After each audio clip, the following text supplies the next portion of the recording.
Bom, e para falar mais sobre esse assunto, a gente recebe o professor de História Americana Lucas de Souza Martins, que participa com a gente à distância e agora direto de Washington, não é isso, professor? Seja muito bem-vindo. Perfeito, Fabrício. Muito bom falar com você mais uma vez e com todos os colegas aqui da PAN. Olha, professor, essa é uma semana que tem mexido bastante com os ânimos tanto dos brasileiros quanto dos norte-americanos. A gente já falou sobre os impactos do tarifaço, vamos repercutir isso aqui ainda, mas eu queria começar te perguntando o seguinte: Marco Rubio, amigo ou inimigo?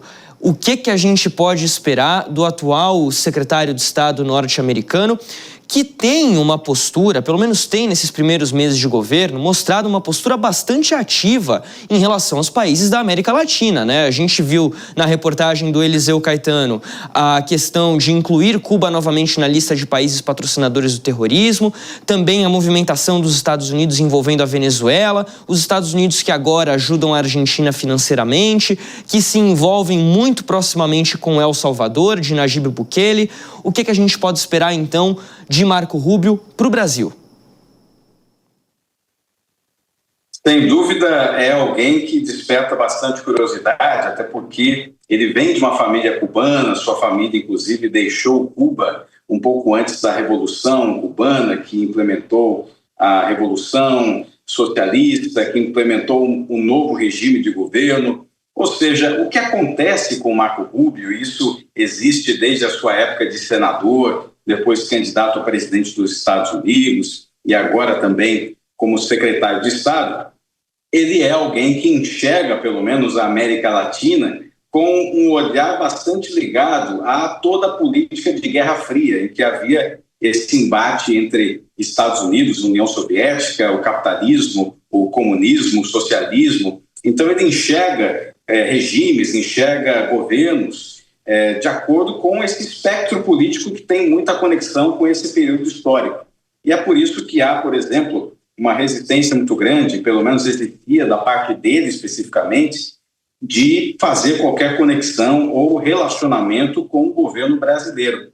Não é à toa, e o ouvinte vai se lembrar também, que o discurso escrito pelo Departamento de Estado ao presidente Trump, que deveria ter sido lido na íntegra nas Nações Unidas, na Assembleia das Nações Unidas em Nova York, tinha ali fortes críticas ao Brasil com relação não só à questão econômica, mas também questões ligadas a como a questão da Casa Branca enxergar a distribuição e o governo brasileiro com relação a direitos humanos, direitos civis.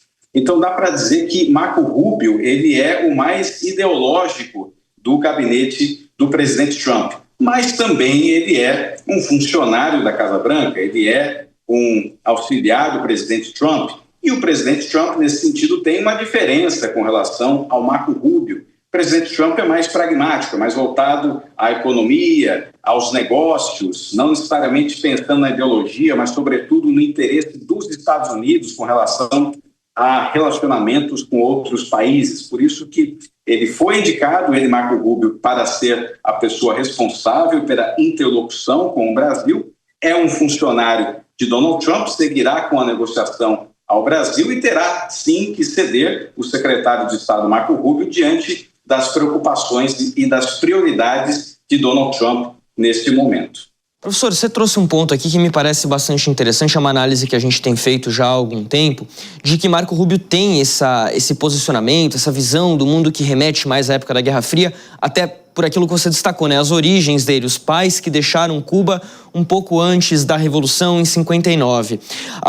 Agora, uma coisa é fato, o tarifaço, que teve um acréscimo para o Brasil de 40% por questões políticas, ele tem um impacto na economia norte-americana. O americano está pagando mais caro no café, está pagando mais caro na carne, que era importada do Brasil, e agora tem 50% de tarifas.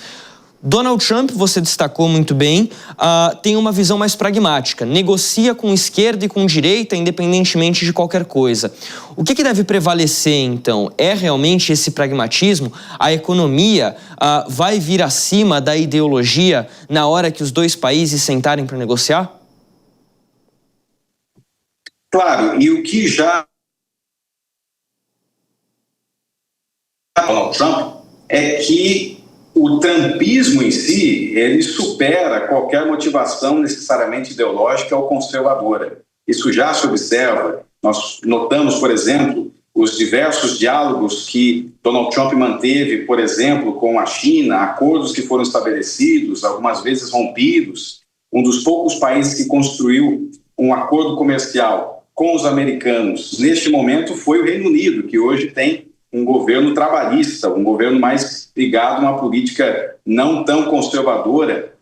Por isso que dá para dizer que o pragmatismo econômico, lógico, com o viés do interesse americano, ele prevalece em qualquer relacionamento, seja com o Brasil, seja com qualquer outro país. E o Marco Rubio é interessante também voltar àquele ponto de como ele observa a geopolítica mundial sob o espectro da Guerra Fria. Por exemplo, ele, dentro do gabinete do presidente Trump, ele sempre representou alguém que enxergava os russos, Vladimir Putin, como um inimigo central, um inimigo perigoso aos interesses americanos, refletindo naturalmente o embate antigo com a União Soviética. Mas Marco Rubio, por mais que estivesse na posição de secretário de Estado, precisou ceder diante do interesse do presidente Trump de se encontrar com Vladimir Putin no Alasca. Era algo que não necessariamente o Marco Rubio tinha interesse ou enxergava com bons olhos, mas ele, como bom funcionário da Casa Branca, teve que ceder aos desejos do presidente dos Estados Unidos.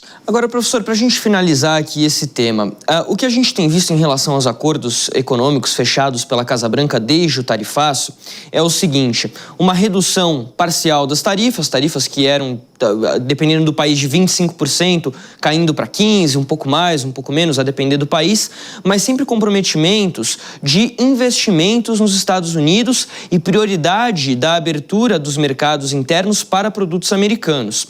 Agora, a situação do Brasil é um pouco diferente. É muito mais difícil a gente imaginar empresas brasileiras investindo em massa nos Estados Unidos.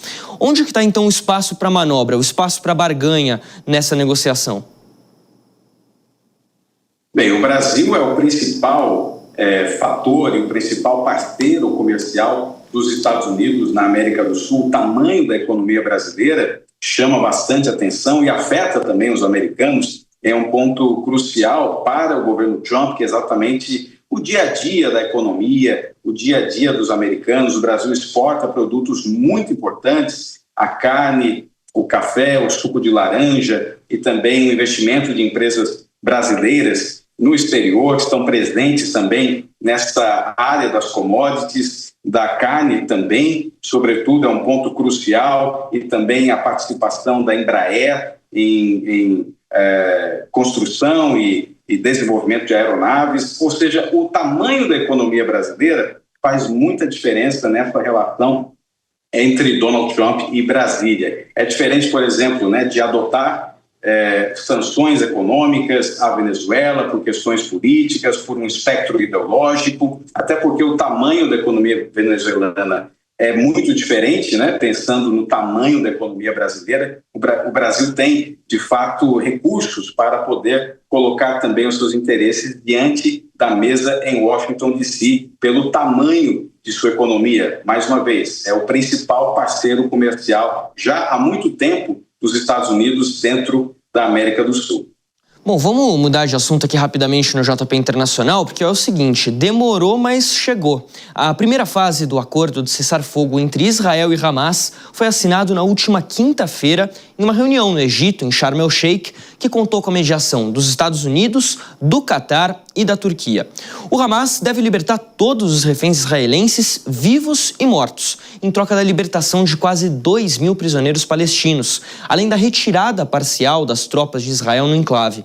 Só na última sexta, 200.000 pessoas retornaram às suas casas ao norte da faixa de Gaza em meio à trégua. Agora a questão é se esse acordo vai perdurar e se as próximas fases, que incluem a desmilitarização do Hamas, a criação de um comitê tecnocrata independente para a gestão da região, serão atingidas. E aí eu quero chamar de novo o professor Lucas de Souza Martins. Professor, Donald Trump fez uma pressão muito grande por esse acordo. Lá em janeiro, antes do Trump assumir assumir a presidência novamente, foi fechado um acordo de cessar-fogo ainda no governo Biden, que teve aquela disputa pela paternidade do acordo, né? O Biden chamou para si, o Trump também, e o acordo não perdurou por muito tempo. Agora, essa é uma cartada bem importante de Donald Trump, não é? Sim, e tinha, de fato, o interesse direto de ganhar o Prêmio Nobel da Paz, o que acabou não acontecendo. Até porque o timing ele tem muita relação com o que aconteceria na premiação. O presidente Trump tinha interesse de oferecer mais do que rapidamente uma ideia de um plano, uma série de propostas, inclusive havia a discussão de que ele mesmo viajasse ao Oriente Médio para estar presencialmente no momento da assinatura e de estabelecimento de qualquer acordo entre as duas partes, exatamente para forçar e também colocar diante da opinião pública a ideia de que mereceria realmente o Prêmio Nobel da Paz. Mas o que também observamos, é bastante louvável também observar que nós chegamos mais uma vez, pelo menos até aqui, a um terceiro cessar-fogo neste conflito. O primeiro e o segundo ocorridos durante a gestão Biden. O segundo, aliás, acontece exatamente um dia antes da posse de Donald Trump como presidente dos Estados Unidos, mas ainda nós temos muitas preocupações com relação à sustentabilidade de qualquer acordo de cessar-fogo. Afinal, nós estamos falando de uma dificuldade muito grande por parte do Hamas de discutir e estar aberto à sua desmilitarização. Obviamente que o Hamas também tem uma abertura maior à ideia de deixar o governo, mas não deixar necessariamente a luta armada. Por isso que é muito complicado também de se pensar qual será efetivamente a durabilidade deste acordo, que foi construído, sim, com interesse não só no cessar-fogo em si, mas também com o objetivo pessoal do presidente dos Estados Unidos. Por isso que a esperança, logicamente, se renova através desses pontos que foram colocados, um governo tecnocrata, do retorno dos reféns para os seus lares, da libertação dos presos de guerra, mas a preocupação continua porque certas bases ainda não foram consolidadas como deveriam. Professor, a gente vai falar sobre essa questão das bases, que é interessantíssima a gente discutir aqui, mas eu queria focar um pouquinho na questão do Nobel da Paz, porque, e rapidamente esse ponto, a vencedora foi Maria Corina Machado, oposicionista venezuelana, né? Até causou uma certa revolta na Casa Branca, que foi acompanhada pelo Celso Amorim, aqui assessor especial da Presidência da República. Mas dá para dizer que o timing, como você disse, seria pensando já no prêmio do ano que vem? Seria mais fácil? Até porque aí a gente vai ter uma ideia, né, de como que esse cessar-fogo caminhou, não é isso?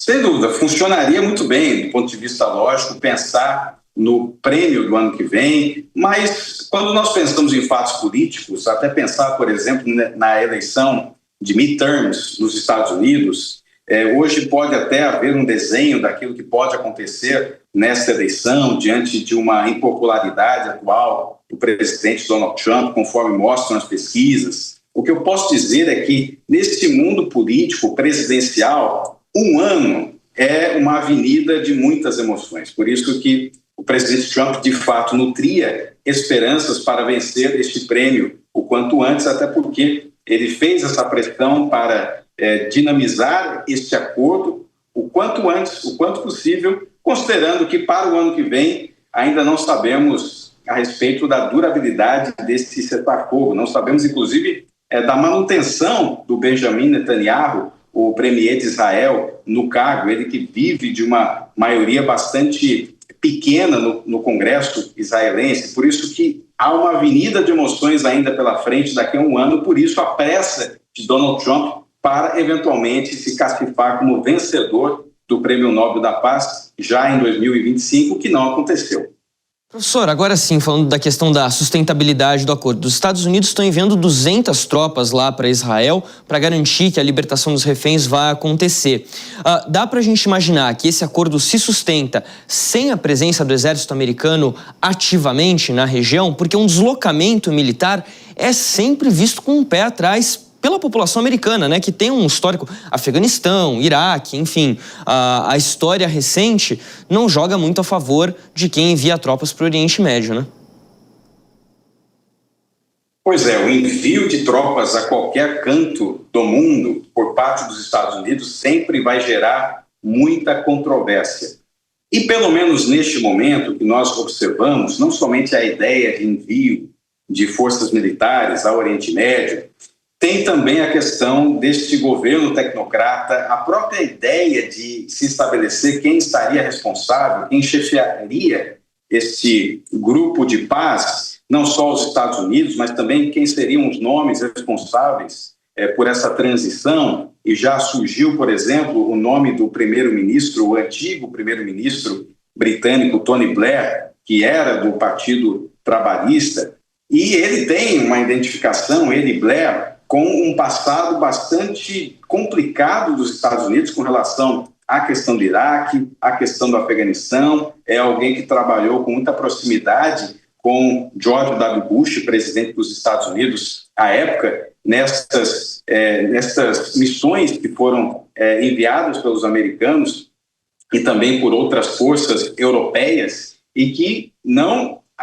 trouxeram resultados que se esperava para os americanos e para os parceiros dos Estados Unidos naquele instante. Por isso que dá para dizer que é muito complicado se pensar em avanços, considerando esse ponto de vista histórico e também as pessoas que estão envolvidas neste engajamento, nesta proposta de um governo, de uma administração tecnocrata. Parece que nós estamos, mais uma vez, pelo menos pelas notícias e pelo prognóstico que se faz nesse momento, estamos vivendo, mais uma vez, o início do século em que empreitadas americanas similares contavam com pessoas com pensamentos muito similares.